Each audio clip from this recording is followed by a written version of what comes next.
மீனராசி நண்பர்களே, காலபுருஷ தத்துவத்தின் 12ஆம் வீடு மீனராசி, மோட்ச வீடு. அப்போ தொடக்கம், இது முடிவு. மேஷம் தொடக்கம், மீனம் முடிவு. இந்த மீனராசியில் பிறந்தவர்களுக்கு பொதுவாகவே சில குணங்கள் இருக்கும், சில செயல்பாடுகள் இருக்கும், மறைமுக செயல்பாடுகளும் இருக்கும். 12ஆம் இடம் மறைவு ஸ்தானம். அதே நேரத்தில் எதை எதிர்பார்த்து கொண்டிருக்கிறார்களோ அதை எட்டி விட வேண்டும், அதை அடைந்து விட வேண்டும் என்ற முயற்சியில் வெற்றி பெறக்கூடியவர்கள் மீனராசியில் பிறந்தவர்கள். அது கர்மவினை சரியாக இருக்க வேண்டும், பூர்வ புண்ணிய பலன்கள் சரியாக இருக்க வேண்டும். இருந்துவிட்டால் நீங்க தான் மீனராசி பிறந்தவங்க தான் ராஜா. சரி, மற்ற விஷயங்கள் இருக்கு. சுய ஜாதகம் இருக்கு, கர்ம வினை இருக்கு, நிறைய பார்க்க வேண்டியது இருக்கு. பொதுவாக மீனராசியில் பிறந்தவர்களுக்கு ஒரு அதிர்ஷ்டசாலி தான் நான் சொல்லுவேன். சரி, இந்த வாரம் எப்படின்னு பாத்தீங்கன்னா, ஞாயிற்றுக்கிழமை திங்கட்கிழமை சந்தோஷமான, நன்மையான, மகிழ்ச்சியான நாட்களாக இருக்கும். நண்பர்களின் ஆதரவு கிடைக்கும், கணவன் மனைவிக்குள் இணக்கம் இருக்கும், கொஞ்சம் சந்தோஷமா நிலை இருக்கும். செவ்வாய்க்கிழமை புதன்கிழமை இந்த 2 நாட்களும் உங்களுக்கு சந்திராஷ்டமம். வழக்கத்தை விட கொஞ்சம் நிதானமா நீங்க இருக்கணும், அக்கறையாக செயல்படணும், பொறுமையாக இருக்கணும். வேலை பார்க்கின்ற இடத்தில் வேறு பிரச்சனைகளுக்கும் வாதங்களுக்கும் இடம் கொடுக்க வேண்டாம். வெளியூர் பயணத்தில் கூட பார்த்தீங்கன்னா நிதானமா இருங்க, வாகன பயணத்தில் கவனமா இருங்க. வியாழக்கிழமை வெள்ளிக்கிழமை சனிக்கிழமை மாலை வரை பாக்கிய ஸ்தானத்தில் சந்திரன். அப்போ தெய்வ அருளும் பெரியவருடைய ஆதரவும் உங்களுக்கு கிடைக்கும். பொதுவாக வாரத்தில் 2 நாட்கள் மட்டும் கொஞ்சம் சங்கடமா இருக்கும் சந்திராஷ்டமத்தின் காரணமாக. அதே நேரத்துல ஒரு நல்ல தகவல் சொல்ல போனா, ராசிநாதன் குரு பகவான் 5ஆம் இடத்தில் பூர்வ புண்ணிய ஸ்தானத்தில் உச்சமாக சஞ்சரிக்கிறார். அப்போ இந்த காலகட்டம் என்பது உங்களுக்கு ஒரு யோகமான காலகட்டம். 5ஆம் இடத்தில் குரு சஞ்சரிக்கின்ற காலகட்டம் அதிர்ஷ்டமான காலகட்டம் சொல்லலாம். சிலருக்கு குழந்தை பாக்கியம் ஏற்படும், சிலருக்கு பிள்ளைகளால் பெருமை ஏற்படும். நீண்ட நாட்களாக முயற்சி செய்து வந்து இந்த பிள்ளைக்கு வேலை இல்லையே, இந்த பிள்ளைக்கு திருமணம் நடக்கவில்லை என்ற ஏக்கங்கள் விலக ஆரம்பிக்கும். அதற்குரிய தருணங்கள் ஒன்றாக கூடி வரும். இந்த நேரத்துல 5ஆம் இடம் பலம் பெறுகிறது. அதற்கு மேல பூர்வ புண்ணிய சொத்துகள் கைக்கு வருவதற்கும் வாய்ப்புகள் இருக்கிறது. அதே நேரத்தில் குருவுடைய பார்வைகள் பார்த்தீங்கன்னா 9ஆம் இடமான பாக்கிய ஸ்தானத்திற்கு.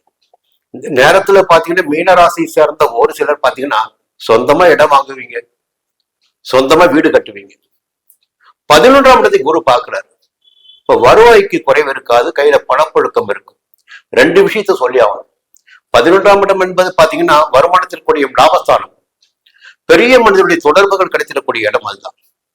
உங்களை விட உயர்ந்த தொடர்பு.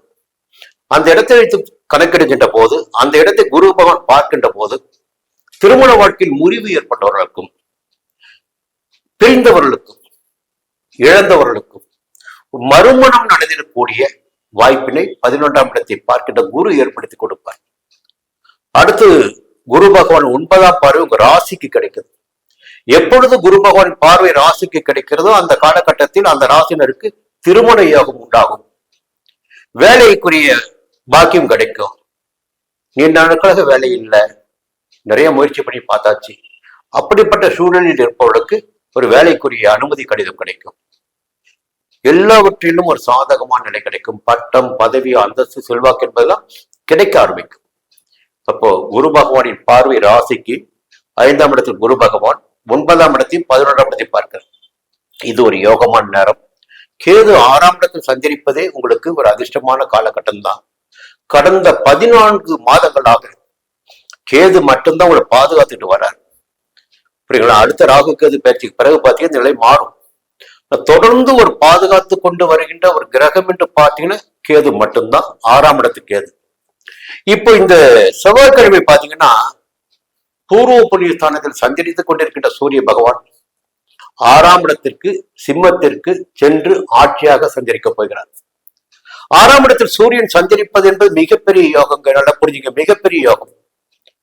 உடல்நிலை சீராகும், ஆரோக்கியமாக நடைபோட முடியும், செல்வாக்கோடு நடைபோட முடியும், வழக்குகளில் வெற்றி பெற முடியும், எதிர்ப்புகளை வெல்ல முடியும்.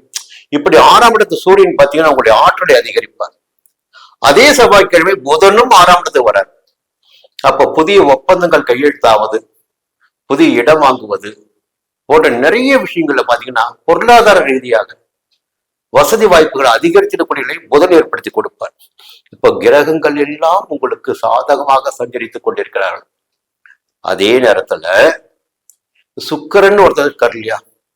அவர் தான் களத்திரக்காரகர். சுக்கிர திசை வந்தாவே சில யோகம் சில பேருக்கு கிடைக்கும், கிடைக்க வேண்டிய யோகம் கிடைக்கும். இந்த சுக்கிரன் போய் 7ஆம் இடத்துல சஞ்சரிக்கின்ற போது பாத்தீங்கன்னா கொஞ்சம் நட்புகளை ஏற்படுத்தி கொடுப்பார், புதிய நட்புகளை ஏற்படுத்தி கொடுப்பார். அந்த நட்பின் பின்னால் நாம் செல்ல வேண்டிய நிலையினை ஏற்படுத்தி விடுவார் அந்த 7ஆம் இடத்தில் சஞ்சரிக்கின்ற சுக்கிரன். எதிர்பாலினரால் சங்கடங்கள், பிரச்சனைகள், சந்தோஷங்கள், சந்தோஷத்தை தேடி சென்று நம்முடைய வாழ்க்கையை நாம் கொஞ்சம் மாற்றம் செய்து கொள்வது என்பதை எல்லாம் சுக்கிரன் ஏற்படுத்தி கொடுப்பார். இப்போ உங்களுக்கு எது வேணும்? அந்தஸ்து வேணுமா, செல்வாக்கு வேணுமா, பட்டம் வேண்டுமா, பதவி வேண்டுமா, இல்லை சுகம் வேண்டுமா? நீங்க தான் முடிவு பண்ணணும்.